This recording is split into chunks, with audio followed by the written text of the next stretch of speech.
Hello everyone and welcome to Mike over IP. In today's video we will go over all the mistakes I made while putting together a computer tower that was meant to be a Christmas gift for my daughter.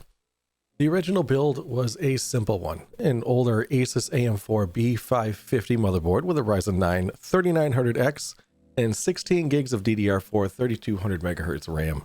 The GPU is an older Quadro P5000. These parts were used in another build I put together for a media and game streaming computer for the living room. I used it a lot after I'd set it up because it was cool, but then I just stopped using it because the novelty of being able to play my Steam games on my living room TV grew old. Also, I'm not too much of a fan of playing controller-based games, which is why I don't have any consoles other than PlayStation 4, and that's for playing GTA 5 with some friends on Monday nights. That's pretty much it. So for my daughter, who had recently gotten high honors in school as well as a Wacom tablet to use with a computer, I wanted to take those parts and revitalize them in a brand new attractive case with some cool lighted fans to gift to her for Christmas. Polish a turd, it's still a turd. The case is an NZXT H510 Flow white that I got from Best Buy for like 90 bucks. You got me H510? This was supposed to be the only thing I was to spend money on in this entire project. Because of a rushed job due to the lack of time I had to build the computer, I'm usually way more put together than this. I promise you. Like, this is not who I am. I'm just trying to get this done very quickly. I made a very crucial mistake. We'll go over that in a few minutes. So the project was simple, to take the parts out of the old case and put them into the new one. The case the parts were in was an old Fractal case, one of their budget cases for like 80 bucks about 3 years ago. It was old and had seen many upgrades and rebuilds throughout the years. Although it sounded simple, the entire process took me about 4 hours. I streamed the entire build on my Twitch channel, which may have slowed me down since I was talking to chat and moving cameras around the entire time. It also didn't help that my baby was upset at times and I had to tend to him. I was also doing the whole thing while sitting on the floor and using my coffee table as a workbench. That really sucked. But what really sucked was that I didn't have a proper screwdriver and had to jimmy rig a solution, which was a screwdriver bit and a wrench. I know what I can do. This is going to be janky as hell, but it's going to have to do.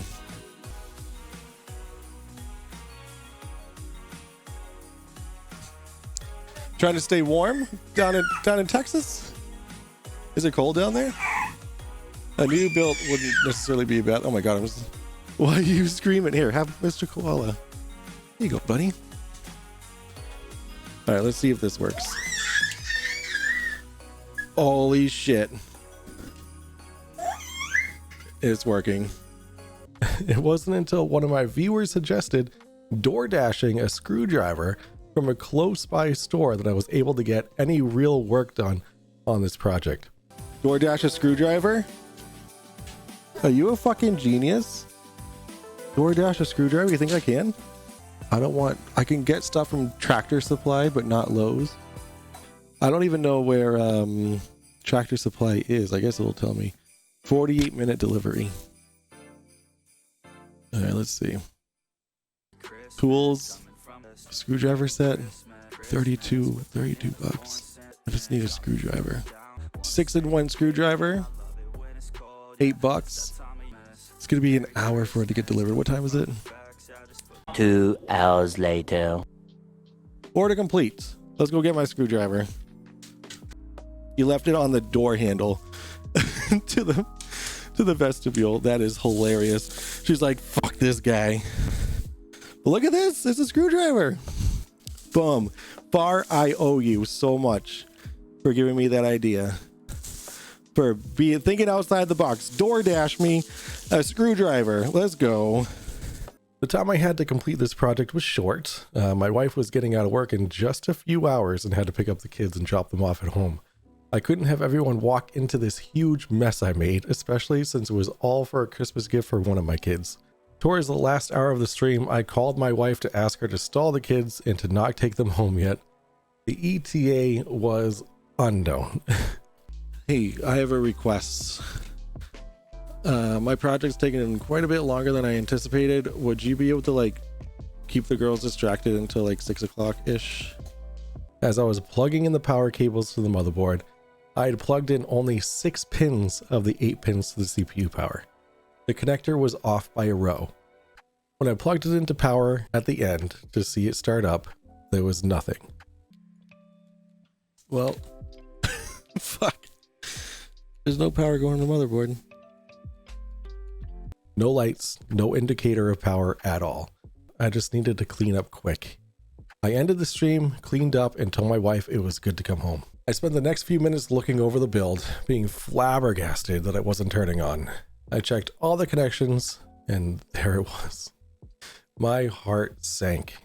What kind of damage did I cause because of a stupid little mistake and not paying attention with one of the most important connections? I knew this was going to be bad and cost more money on what was supposed to be a simple, cheap project. The next day was Christmas Eve, and I knew I had to come up with something quick. After researching a bunch of things online, I decided it was the motherboard that had been shorted out and was then deemed dead. With this, I mapped out my entire next day to make sure I had enough time to run down to Cambridge to Micro Center and pick up a new motherboard, then to rush home and get ready for visiting family. The plan was to replace the motherboard while my wife wrapped all the other gifts after the kids had gone to bed. So I did a little research on Micro Center's website and saw they had a decent MSI Tomahawk motherboard open box for 135 bucks. Perfect. Cheap, used, not spending too much on this fix. So it came time to do the motherboard replacement. I was careful to get everything right as I had the time to do a thorough job. Plug it into power, nothing. Absolutely nothing. I just kept flipping the power switch on and off, hoping it would give some sign of life. I had no choice but to box it up and wrap it, with the explanation upon opening the gift that it has to go back to Santa's workshops for repairs because it doesn't quite work yet. She loved it right out of the box, but was understanding. After some more deliberation, I decided it was time to try a different PSU. Maybe I had blown the CPU power rails.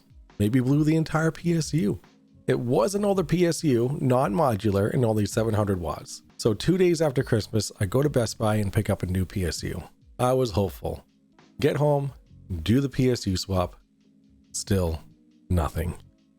Then my mind starts to wander, thinking maybe, just maybe, this open box motherboard was a dud. Or the CPU could be blown. If it was a CPU, I was going to throw in the towel and just return everything and take my daughter out shopping to get whatever she wanted. I was really, really hoping that wasn't the case. I was in such denial about the CPU being blown, it just couldn't be that. So with that denial, I decide I'm going to drive back down to Micro Center and swap out the used motherboard with the same one, just new. It was a $30 difference, so it wasn't going to be too bad. However, when I get to the motherboard area, the same motherboard I had was gone. So I did a little scan of the shelves and found a brand new motherboard for $5 more than what I had paid for an open box board, the Asus Prime B550 Plus. Bingo. With the money I saved, I picked up a PSU tester so I could test both the old and new PSU to see if it was an actual PSU issue. Right when I got home, I got to work. This issue had been wearing me down for days now, and it was time to get to the bottom of it. So I did what I should have done from the beginning, make a test unit outside of the case before building it fully. I wanted to test as much as I possibly could, so I took my streaming computer and removed the CPU to test on my brand new board. This is a known good CPU as it was powered on and working just minutes before I took it out to test on the new board. Before I plugged in any of the power cables to the motherboard, I tested all the connectors of the old and new PSU. The old PSU was shot. Done. However, the new PSU tested perfectly. So I slapped on a stock box fan for simplicity, plugged in all the power, and immediately the RGB lights on the board lit up as I flipped the power switch on the new PSU. I was stoked. A sign of life I had yet to see this entire time. I didn't want to keep my hopes up, however, because this wasn't the CPU that I had potentially blown. So I removed the CPU, placed it back into my streaming computer, and put in the possibly blown CPU. I installed the same box cooler, turn it on, and bam, life. I let it post, but I wasn't celebrating just yet. I then tried the NZXT AIO cooler I got for this build, and again, life. But I couldn't bring myself to celebrate. With all the issues I had up until this moment, I didn't want to keep my hopes up. It was now time to install all the parts into the new case. I had done all the testing I could do outside the case. I got it all built, and bam! It was a moment I had been waiting days for. It worked. It posted. I installed Windows, all the driver software, and got it all set up for my daughter to play with. In conclusion, all I can say is be careful. One little mess up can mess up a lot. I'm incredibly lucky I didn't cause more damage. The CPU could have been blown, or this could have been a much more expensive motherboard and PSU that I blew out. I hope this helps at least one person. Learn from my mistakes. I know I have. Please like and subscribe if you're not already, and please let me know what you think about my experience, and please feel free to tell your own story in the comment section below. You can also join my Discord and share your tech screw-ups there. The link can be found in the description below.